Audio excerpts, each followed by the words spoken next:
Welcome to the Deep Dive.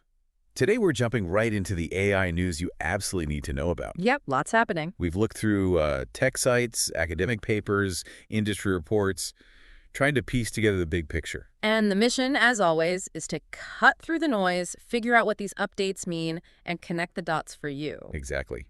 So let's dive in. First up, AI governance and security seem to be getting, well, serious attention. Definitely. You've got Blue Sky IT launching this AI governance accelerator. Right, aimed at C-suite execs. Yeah. It feels like it's moving beyond just the tech teams now. It has to. We're shifting from AI experiments to core business functions. So leadership has to be involved in the risks, the readiness. Needs a whole new framework, really. Precisely. And alongside that, you see eBricks introducing LMMSec. LMSec, okay, that sounds specific. Security for large language models. And AI agents, yeah. Because these generative AI models, they bring totally new security headaches. Like what? What's different? Well, think about prompt injection. Tricking the AI into spitting out data it shouldn't. Or even data poisoning during training. Ah, right. So your standard security firewall isn't going to cut it. Not entirely. You need specialized tools, specialized thinking. LLMSec is a response to that specific need. Okay, makes sense. Let's pivot to the models themselves. Google's dropped Gemma 327B Quake Q40 GUFF. That's quite the name. Yeah, it rolls right off the tongue. But the key thing is leanest LLM yet. Leanest how? Yeah. Because of this quantization-aware training. Exactly. QAT. It basically optimizes the model during training to be smaller and faster, so it needs less powerful hardware. Meaning it could run on, what, a regular laptop? A phone even? Potentially, yes. Local GPUs, mobiles, it makes powerful AI much more accessible, democratizes it, really. Interesting. And then XAI launched Grok 3 Mini, also pushing efficiency. Right. Feels like there's a bit of a price war brewing, or at least a major push towards more cost-effective models. What does that mean for people actually using this stuff? Developers, businesses? Well, lower costs are always good, obviously. But it also means smaller players, maybe even individual devs, can suddenly use top-tier AI that was out of reach before. Opens things up. Definitely fuels more competition, more innovation down the line, you'd think. Now, OpenAI reports say their O3 and O4 mini models are getting really good at search-based research. Yeah, this is a big deal. The models aren't just relying on their training data anymore. They're doing live web searches as part of their thinking process. That's the idea. To find current information, ground their answers in what's actually out there now, makes them genuinely more useful for research tasks. There's also a snag. Some news about benchmark results for O3 not matching up. Some third-party tests showed it scoring lower than maybe expected. So what gives? Are the benchmarks wrong, or is the model not quite what was claimed? It's tricky. It really highlights how we need, consistent, independent ways to test these things. Benchmarking is still evolving fast. Transparency is key here. Definitely need reliable ways to compare. Okay, shifting gears to enterprise use. OpenAI put out a guide for businesses. Right, on how to find and scale AI use cases, moving beyond the hype. So practical steps for companies trying to actually do something with AI. Exactly. How do you integrate it into workflows? How do you get real value? It's the next logical step after the initial wow factor. And on the developer side, Microsoft updated their .NET AI Chat web app template. Second preview now. Added support for .NET Aspire and Qdrant. Qdrant. That's a vector database, right? How does that help build chat apps? It makes finding relevant information super fast. Think of it like indexing information by meaning, not just keywords. So when you ask the chat app a question, it can pull up the most relevant context quickly. Streamlines the whole process for developers. Absolutely. Lowers the barrier to building pretty sophisticated AI chat applications. Even database tech itself is adapting. Redis 8 has a new vector set data type. Yeah, specifically for vector similarity searches. Again, it's about understanding relationships between data points crucial for AI tasks, like recommendations or semantic search. The infrastructure is being rebuilt for AI. That's fascinating. And speaking of different applications, the UAE is using AI for legislation. Yeah, an AI-driven framework to analyze laws, even suggest updates in real time. Wow. That's seriously cutting edge for government. Yeah. Analyzing legal text, identifying conflicts or areas needing change automatically. It could massively speed up legislative processes if it works well. Really innovative stuff. Of course, all this AI needs power. Lots of it. Adani is planning a huge $10 billion investment in data centers in India. And they explicitly mention AI demand as a driver. It just shows the scale of infrastructure needed. You can't run these massive models on wishful thinking. Nope. requires enormous compute power, and that means data centers. Lots of them. Europe's also focused on data, specifically health data. Germany and the EU pushing for collaboration. Right, using shared health data continent-wide to boost AI in healthcare. Diagnostics, drug discovery, personalized medicine. The potential is huge. If they can navigate the privacy and standardization hurdles, that is. Always the challenge with health data, but the payoff could be immense.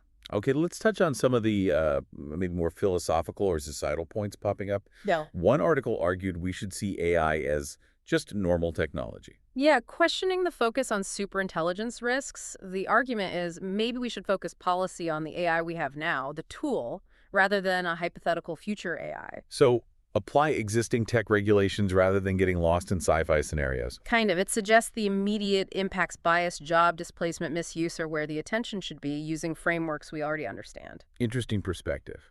Then there's that piece asking, can a Jesus chatbot replace the real thing? Right. Exploring AI's limits in areas like human connection, faith, spiritual experience. Basically saying AI can process text, but it can't replicate genuine empathy or belief. Exactly. It highlights that gap between artificial intelligence and, well, human consciousness or soul, whatever you want to call it. On a more practical safety note, Instagram's reportedly using AI to catch teens lying about their age. Trying to enforce age restrictions by analyzing user behavior or data, presumably, a direct application for online safety. AI as a content moderator, essentially. Yeah, one of its many emerging roles. Okay, search engines. This is a big one. New data suggests Google's AI overviews might be hurting website traffic. Yeah, contradicting Google's own claims, apparently. Seeing a drop in clicks to the top organic results. Because the AI is just giving the answer directly on the Google page. That's the fear. If people get the answer from the AI overview, they don't need to click through. That could fundamentally change the web's economy if publishers lose that traffic. Absolutely. It's a major potential disruption for anyone relying on search traffic. A huge story to watch. And another potential downside. ChatGPT getting good at guessing photo locations, raising doxing fears. Right. If AI can analyze a photo and figure out where it was taken, even without geotags, that's a privacy risk. Someone posts an innocent picture and AI figures out their location. Yikes. It highlights how much contextual information AI can extract from images now. Need to be careful what we share. Let's look at specific industries adopting AI. Moderna got a shout out. Yeah, apparently using AI everywhere. Drug discovery, clinical trials, manufacturing, regulatory stuff. Treating it like electricity, basically, a fundamental utility across the business. That seems to be the approach. Shows how deeply AI can be integrated in complex fields like pharma. And law and compliance, too, seeing the dawn of AI intelligent assistance. AI for legal research, reviewing documents, managing contracts, even helping with litigation support. Sounds like it could automate a lot of the grunt work for lawyers. That's the promise. Freeing up professionals for more strategic tasks. It's definitely shaking up those professions. Okay, hardware and investment again briefly. NVIDIA's CEO is pushing Japan for more power generation. Yep. Directly lobbying them, saying AI needs more energy. Underscores that data center power demand we talked about. It's a real physical constraint. Absolutely. And despite a recent stock dip, NVIDIA is still totally central. They make the chips everyone needs. Still the kingpin. On the funding side, though, Ola's AI venture, Crutrum, looking for less money now. Reportedly, yeah. Might suggest investors are getting a bit more cautious, maybe wanting to see clearer paths to making money. Not just throwing cash at any AI startup. Perhaps a bit more scrutiny is creeping in for some ventures. And TSMC, the chip manufacturer, warning it's hard to stop their AI chips getting to China. Yeah, highlights the sheer difficulty of enforcing export controls in such a complex global supply chain. Geopolitics meets tech reality. Tricky situation. Finally, some cool tools and techniques. Microsoft's BitNet. Tiny model, no GPU needed. Yeah, a 400 millib model that's apparently quite capable shows you don't always need massive models or high-end hardware. Efficiency breakthroughs are still happening. That's impressive. And FramePack.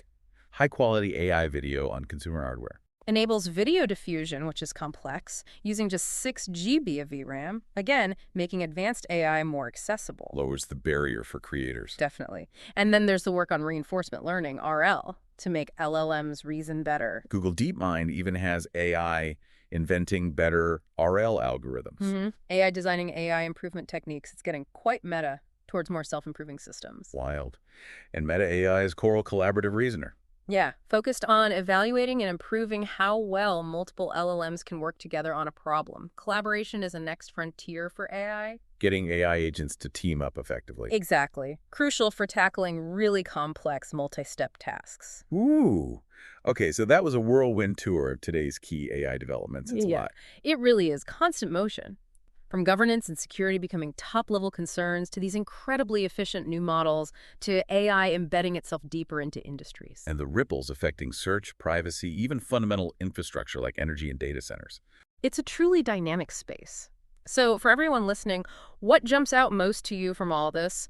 What questions pop into your head about where this is all going, even just in the next few months? Yeah, this was just today's snapshot. It's worth thinking about how these trends might impact your own work or interests. The pace isn't slowing down. Not a chance. Always Yeah. more to track tomorrow.